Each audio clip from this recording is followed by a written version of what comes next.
So hello friends, कैसे आप सब लोग and thanks for watching my channel. Friends, इस वीडियो में हम जिस स्टॉक के बारे में डिस्कस करेंगे वो है फ्यूचर रिटेल। अब अब इस पे कोई दो राय नहीं है कि यहाँ पे आप देखिए, कहीं से भी न्यूज़ उठाइए आपको दिख जाएगा। ये लेटेस्ट है 28 जुलाई का कि रिलायंस जो है 27,000 करोड़ पे करने वाला है for future group retail chains. पूरे चेन्स के लिए पे करेगा। तो अभी रिलायंस इसको लेने वाला है, राइट। सो ये जाहिर सी बात है कि इससे बहुत सारी चीज़ें चेंज हो जाएंगी यहाँ पे। और जिस टाइप का वैल्यूएशन है यहाँ पे, जिस टाइप का प्राइस गिरा है, क्योंकि एक टाइम पे ये अराउंड 650 का था, अभी नीचे आपने 60 पे गया और उसके बाद फिर यहाँ पे ऊपर आया, फिर नीचे गया है। और नौ इसका मार्केट कैप देख लीजिए, 5,000 करोड़ का मार्केट कैप है। जाहिर सी बात है, ये जिस मार्केट कैप पे था वहाँ से 1/10 रह गया, तो इसका मार्केट कैप इससे भी बहुत ज़्यादा था। ना यहाँ पे बात यह है कि आगे क्या, राइट। मैं आगे क्या इसलिए बोल रहा हूँ क्योंकि यहाँ पे बहुत सारी चीज़ें आपको देखनी है। जैसे कि इससे पहले भी फॉर एग्ज़ाम्पल रिलायंस ने कोई रिकमेंडेशन नहीं दे रहा हूँ, जैसे आलोक इंडस्ट्री में लिया था, वहाँ पे आप देखिए कि शेयर प्राइस किस तरीके से भागा।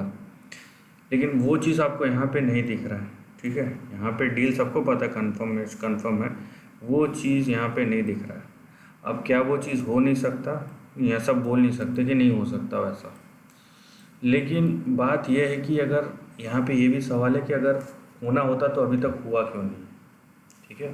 क्योंकि कोई ना कोई तो इंडिकेशन होता, तो अभी तक हुआ नहीं है। जनरली हो जाना चाहिए, या फिर ये डील होने का इंतज़ार कर रहा है मार्केट और उसके बाद भागेगा, या तो फिर उसके बाद भी सवाल है कि यहाँ पे मार्केट जो है कि डील होने के बाद का जो सिचुएशन है क्या है, कैसा है, वो देखना चाहता है। सो यहाँ पे बहुत सारी चीज़ें हैं, ठीक है। डेटा पे ऊपर जाएंगे तो आपके कुछ कमेंट्स होंगे, मेरे कुछ कमेंट्स होंगे, किसी और के कुछ कमेंट्स होंगे। सो इसीलिए हम प्राइस के ऊपर जाएंगे। सो हमें दिख रहा है कि डील होने के बाद भी यहाँ पे प्राइस देखिए आप, मैं इसको अगर प्राइस को जूम करूँ तो मेरे को क्या दिखता है यहाँ पे कि अपने लो लेवल से ये अपने हाई पे गया था 144%, और उसके बाद फिर यहाँ से 150 तक गया था, वहाँ से फिर 100 पे आया, 195, अभी 100 के आसपास चल रहा है। यहाँ पे एक जो चीज़ है जो थोड़ा सा वरिंग है, वरिंग क्यों मैं बता रहा हूँ कि ये वीकली चार्ट है। आप अगर इन बार्स को देखेंगे, एक एक बार्स को देखिए, ठीक है। एक बार जो है एक वीक को रिप्रेजेंट कर रहा है क्योंकि वीकली चार्ट है। इस पर कोई शेडो नज़र नहीं आ रहा है। शेडो मतलब ये जो काली काली पतली पतली लाइन है वो। सो इसका मतलब ये है कि यहाँ पे अगर आप ये रेड बार्स देख रहे हैं, यहाँ पे आपको शेडो नहीं दिखेगा। इसका मतलब ये है कि यहाँ पे जब शेयर प्राइस गिर रहा था यहाँ पे कोई भी बायर नहीं था। सो ये पैटर्न अभी भी यहाँ पे आप एक तरीके से बोल सकते हैं शुरू है कि यहाँ पे जिस दिन बायर है उस दिन कोई सेलर नहीं है, और जिस दिन कोई सेलर है उस दिन कोई बायर नहीं है, और ये अभी भी शुरू है। तो ये ट्रेंड थोड़ा सा वरिंग है, ठीक है। क्योंकि इसका मतलब ये है कि प्राइस जो है कहीं ना कहीं अभी तक स्टेबलाइज नहीं हुआ है, इसीलिए या तो किसी दिन बाइंग रहता है या किसी दिन सेलिंग रहता है। यहाँ पे आपको लिक्विडिटी नहीं दिख रहा है। सो यहाँ के स्टॉक में वही प्रॉब्लम है कि बहुत लोग शॉर्ट टर्म के लिए लेते हैं, बहुत लोगों का पर्पस क्लियर नहीं होता कि वो ले क्यों रहे हैं, ठीक है। तो ये सब चीज़ें आपको क्लियर होनी चाहिए। आप क्यों आना चाहते हैं, किस लिए आना चाहते हैं, आपका रीज़न क्या है। क्योंकि जब ये खाली बाइंग और सेलिंग यहाँ पे दोनों ना हो, बस बाइंग हो या सेलिंग हो, तो वहाँ पे आप या तो एंटर नहीं कर सकते। अगर खाली बाइंग हो तो एंट्री नहीं मिलेगा, खाली सेलिंग हो तो एग्जिट नहीं मिलेगा, दोनों तरफ से प्रॉब्लम है। सो प्राइस स्टेबिलिटी कहीं ना कहीं एक इशू यहाँ पे है, जो कि आपको यहाँ पे चार्ट से दिख रहा है, ठीक है। और इसमें कोई छुपाने वाली बात नहीं, क्योंकि विजिबल डेटा है। बहरहाल तो ये चीज़ आपको यहाँ पे समझना पड़ेगा कि एक इंडिकेशन है कि प्राइस आपका स्टेबल नहीं हुआ है। देखिए, हम ये तो नहीं बता सकते कि क्या ये दूसरी कंपनी जैसा ये भी भागेगा या नहीं भागेगा। प्रोबेबली भाग भी सकता है, नहीं भी भाग सकता है, 50-50 पे है।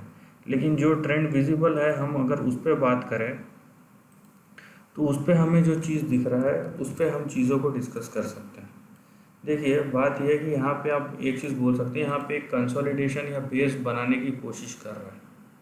ठीक है, ये पहली बात आप समझ लीजिए कि एक बेयर मार्केट ट्रेंड वाला चार्ट है, और यहाँ पे क्योंकि अभी बड़ा डील हुआ है, पूरा मैनेजमेंट चेंज हो जाएगा, तो यहाँ पे आप देखिए कि ये एक बेयर मार्केट में बाउंस बैक करने वाला प्राइस पैटर्न है, और यहाँ पे एक कंसोलिडेशन या बेस बिल्डिंग का प्रोसेस चल रहा है। यहाँ पे आपका जो इमीडिएट सपोर्ट है वो 96 पे है, और वहाँ से खसका नीचे, तो नीचे सपोर्ट फिर से 60 पे आ सकता है। 60 के ऊपर भी है आपका एक सपोर्ट, ये देखिए 60 के ऊपर भी आपका एक सपोर्ट है, वो है अराउंड 68 पे, और आपका जो पहला रेजिस्टेंस आता है वो आता है यहाँ पे 105 पे, जहाँ पे वो ट्रेड कर रहा है, इनफैक्ट क्रॉस कर दिया। नेक्स्ट आता है 152 पे। सो ये इस रेंज के बीच में ही कहीं ना कहीं ये घूम रहा है। तो जब तक 152 फिर से क्रॉस नहीं कर देता तब तक ये इसी रेंज के बीच में कंसोलिडेट करेगा। 152 के बाद भी अब देखिए यहाँ पे कौन कौन से लेवल्स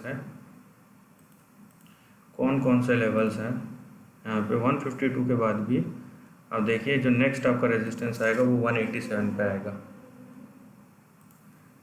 अगर आप ट्रेंड को समझते हैं यहाँ पे, तो देखिए किस टाइप का यहाँ पे ट्रेंड फॉर्मेशन हुआ है।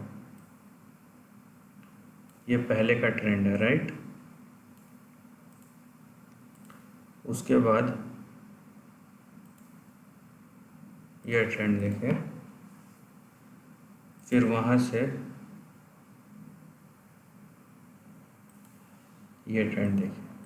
इस तरीके के आपको मल्टीपल ट्रेंड्स दिखाई देंगे जो कि अभी रेजिस्टेंस की तरह काम करेंगे। पहले सपोर्ट की तरह काम कर रहे थे, अभी रेजिस्टेंस की तरह काम करेंगे। सो 187 के ऊपर आपका जो आएगा नेक्स्ट, वो आएगा 286। ठीक है, 286 तक जब तक नहीं आता तब तक हम नहीं बोल सकते कि हमारा जो पुराना लेवल है ये यहाँ तक आएगा 650 तक। 286 के ऊपर जब जाएगा तब हम इसका श्योरिटी आएगा, तब ट्रेंड को फिर से रिव्यू करेंगे। यहाँ पे जो प्रॉब्लम वाली बात है वो ये है कि मैं जैसे शुरू में बताया, ये जो प्राइस पैटर्न बिल्ड हो रहा है ना, यहाँ पे कोई बाइंग या सेलिंग नहीं आ रहा है। आप अगर इसको डेली चार्ट में जाकर दिखेंगे आपको ऐसे डॉट डॉट डॉट वाले दिखेंगे, ऊपर की तरफ भी नीचे की तरफ भी। तो ये ट्रेंड जब तक स्टेबलाइज नहीं होता है, या तो ये फिर कंटिन्यूस ऊपर जाता रहे या तो फिर कंटिन्यूस नीचे आता रहे। लेकिन वह अच्छा है कि नहीं हो रहा है वो चीज़, नहीं तो वहाँ पे बहुत लोग बहुत हाई लेवल और बहुत लो लेवल पे फंस जाते हैं दोनों साइड पे। तो यहाँ पे जब तक कंटिन्यूस बाइंग या सेलिंग, जैसे यहाँ पे देखिए आपको बाइंग सेलिंग एक आध दिन छोड़ के बाकी हर दिन बाइंग सेलिंग दिख रहा है। सो वो जब तक लौट के नहीं आता प्राइस में स्टेबिलिटी नहीं आएगा, या तो ऊपर कंटिन्यूस भागेगा या नीचे कंटिन्यूस भागेगा। सो ये थोड़ा सा अभी चैलेंज है जो आपको देखना है। तो यहाँ पे वैसे भी मल्टीपल सपोर्ट एंड रेजिस्टेंस है, और हाँ खासकर ऐसे इस टाइप के जहाँ पे खाली बाइंग और खाली सेलिंग वैसे मतलब का नहीं रह जाता सपोर्ट एंड रेजिस्टेंस, लेकिन डिसिप्लिन कभी नहीं छोड़ना चाहिए। ठीक है, कि डिसिप्लिन हमें बहुत सारे बड़े रिस्क से बचाता है। तो आप डिसिप्लिन को कभी मत छोड़िए। और दूसरी बात, जब तक 286 के ऊपर आके प्राइस सस्टेन नहीं करता है, हम 653 की बात नहीं करेंगे। So this is the end of the video. दोस्तों वीडियो पसंद आए तो लाइक और शेयर कीजिए, थॉट्स कमेंट सेक्शन में लिख के बताइए, और ऐसे नए कंटेंट के लिए चैनल को प्लीज़ सब्सक्राइब कीजिए। Lastly, take care of your family and friends.